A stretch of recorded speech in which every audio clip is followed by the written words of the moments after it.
Hello everyone, welcome back to my YouTube channel. So on day 23 of AWS series, today we are going to discuss another storage service which is Amazon EBS. So the full form of EBS is Elastic Block Store.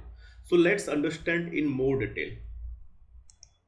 So basically Amazon EBS is a storage service which generally used for EC2 instances. What does it mean basically? So when we create a EC2 instance, we have to attach a volume where we can store our data.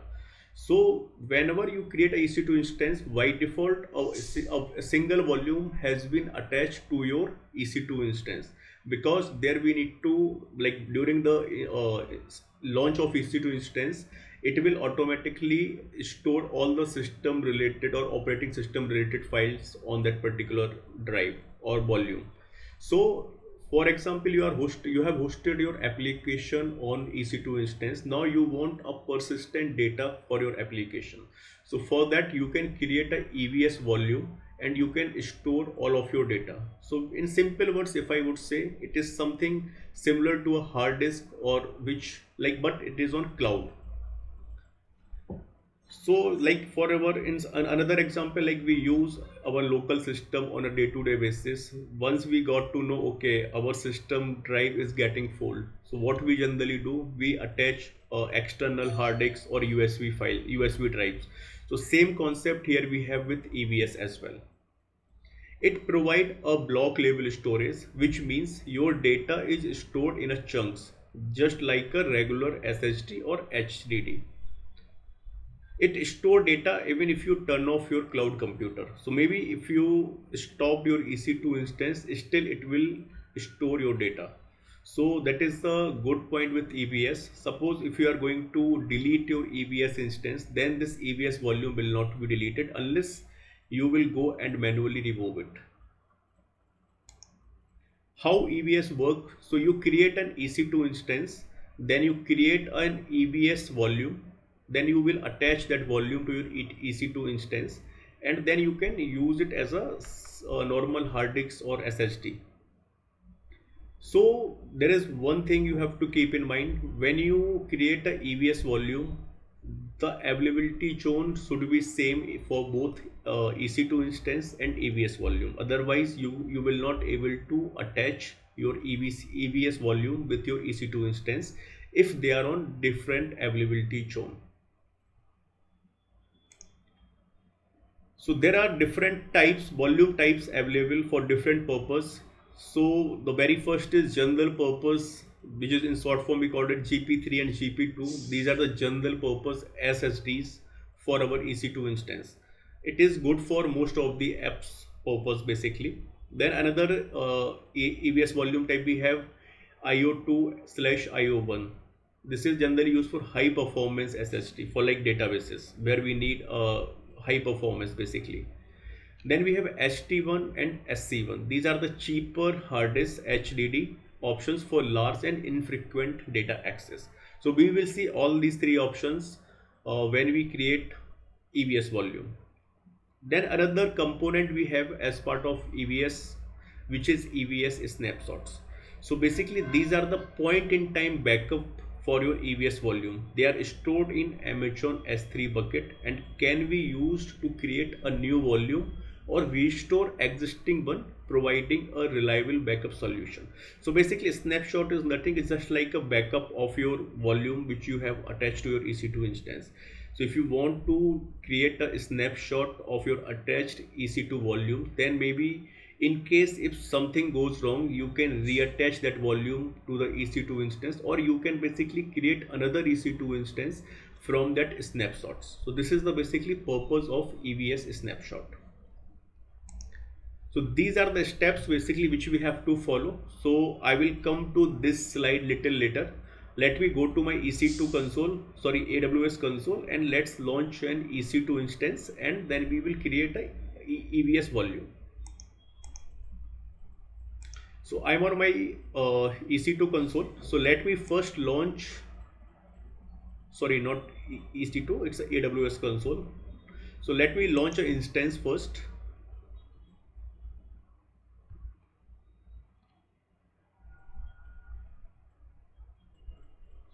So let me give a name here, demo EC2, and here AMI I will use U12.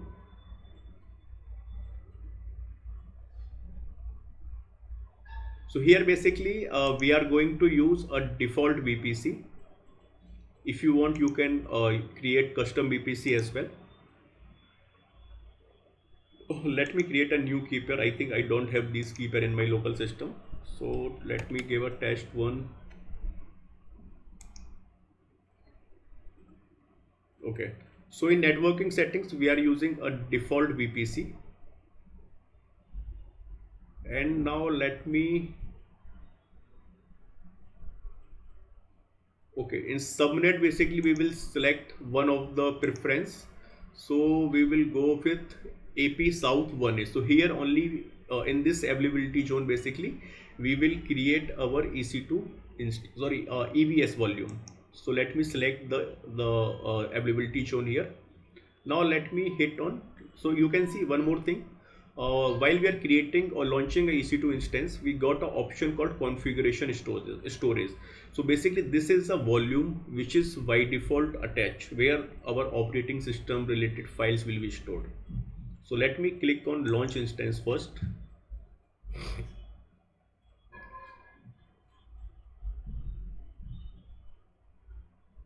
Okay, so now I will go over to EC2 again. So EBS, which is elastic block store, that it will come basically under EC2. If you search here EBS, maybe you will not able to see it. So this is a part of EC2, so that you have to keep in mind. So let me go to volumes.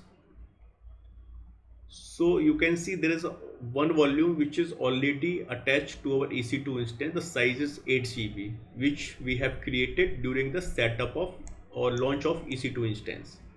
So you can see the attached resources as well, so which is demo EC2. So now here what I am going to do, I'm going to create another volume, and here you have a volume type, general purpose, GP1, GP2, then we have a provisioned IO1, IO2, then called HDD, SC1 and ST1, and magnetic standard. So these are the option you will get for EBS volume. So based on your requirement, like for what purpose you are going to create, you have to choose a right option from here. And here you can customize all these settings, like how much input output, like throughput you need, like 125, which is minimum, you need more, like maximum we can give 1000 MB megabyte per second here. So all these things you can customize based on your need. So size, we don't need 100 GB, I'm going with 15 GB only. And availability shown, I will choose AP South 1A, because here only we have launched our EC2 instance. Now in some snapshots, we already have these subnets snapshots. So if you want to create a EC2 EBS volume from the previous subnets, you can choose that one. So we are not going with this option, and we have an encryption as well. So if you want to encrypt the volume, you can select this option, and then you can choose a KMS key. So let me hit on create volume. Okay, so volume has been created, which is 15 GB, but it is not attached to our EC2 instance. So let me connect to my EC2 instance first. This is demo EC2. Connect, and let me open my command prompt.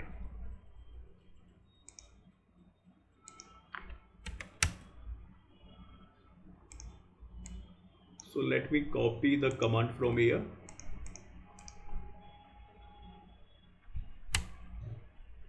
Okay, let me put yes. Okay, so we are connected to our EC2 instance. Now if you need to check all the mounting points, like whatever existing you have, like for the 8 GB which is already attached to this EC2 instance, so for that we have a command to check, df-h. So let me copy the command.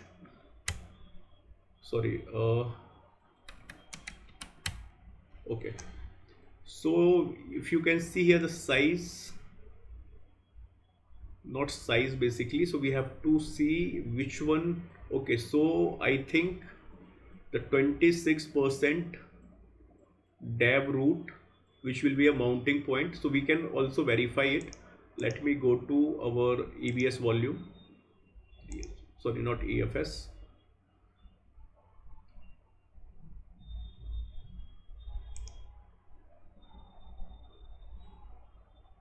Okay, let me go to EC2 instance.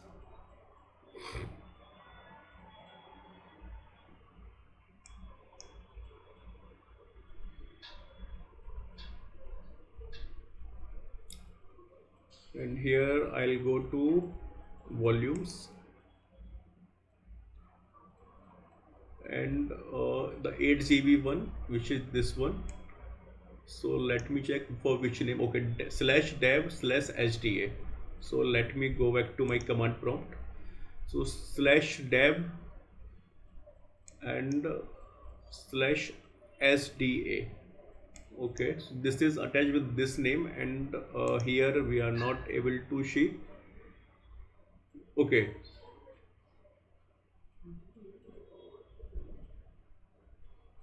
okay, so we are not able to see the existing one which is attached.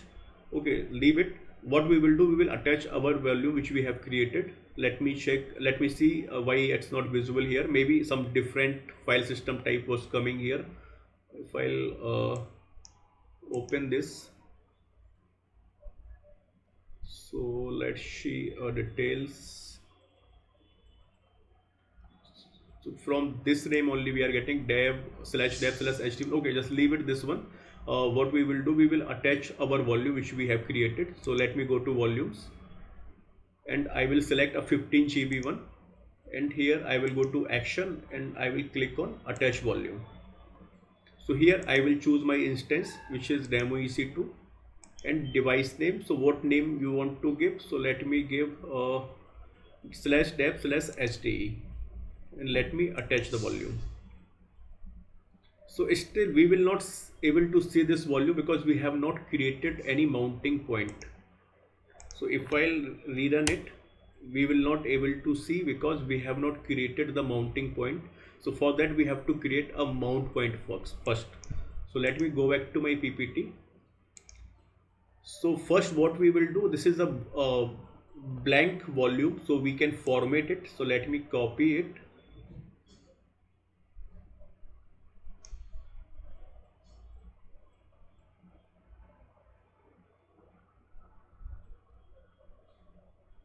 Okay, so this is the command, actually my bad. Let me copy this lsblk, and let me clear this screen. From that command basically we can check a mounting point. So we have XDBA, you can see 8 GB size, so which by default attached to the EC2 instance. Now we need to attach our 15 GB, which is named XVDE, which we have created, but there is no mounting point. As you can see here, we don't have any mounting points. So we are going to mount this particular volume. So let me copy the command. So let's first create a directory, mounting point basically. So let me run this command, and now I will mount.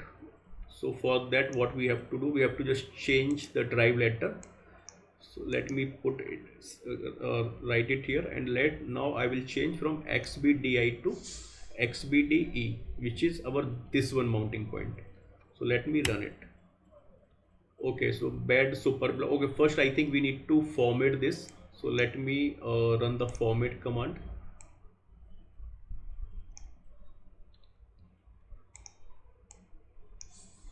So here I will change to E. Okay, so it's formatted. Now let me clear the screen. Sorry, CLER. And now let me rerun the command for mounting. Okay, so now this time it's completed. If I'll search for SBLK, sorry, let me check the command. I always forget this command. LSBLK. LSBLK. So here we can see the mounting point for our 15 GB volume which we have created, which is slash mnt mount slash EBS. So now we can store our files inside this particular volume which we have created. Now if we will terminate our EC2 instance, this volume will not be removed until we will go and manually remove it. So to confirm that, what we will do, let me go to my EC2 instance, and here I will select my instance and let me terminate it.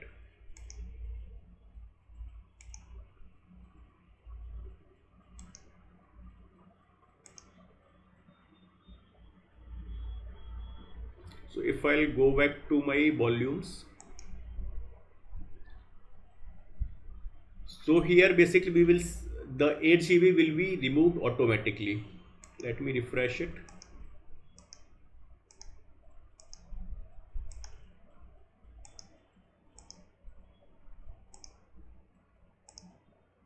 Okay, let's wait couple of minutes to fully terminate the EC2 instance. Let me check the state. So it's terminated now. Now let me go back to volumes and let me refresh. So you can see the 8 GB volume already deleted because that was attached to EC2 instance during the launch, and this is the manual volume which we have created after EC2 launch. So still we can see this particular volume. So whatever the data, like for application data or database you want to keep, you will always use a EBS persistent volume. So in case if your EC2 instance you if accidentally maybe deleted or got something like corrupted or anything goes wrong with that, so in that case still you will have your volume, like all your data. So you can create a snapshot as well for this EC2 volume if you want. So for that you just click on that and go to action, and you can click on create a snapshot, and you can provide a description, and it will go and store this snapshot in S3 storage. So I hope it's clear what is EBS volume and how we can attach EBS volume to EC2 instance. So that's all for today. See you in next video. Thank you so much.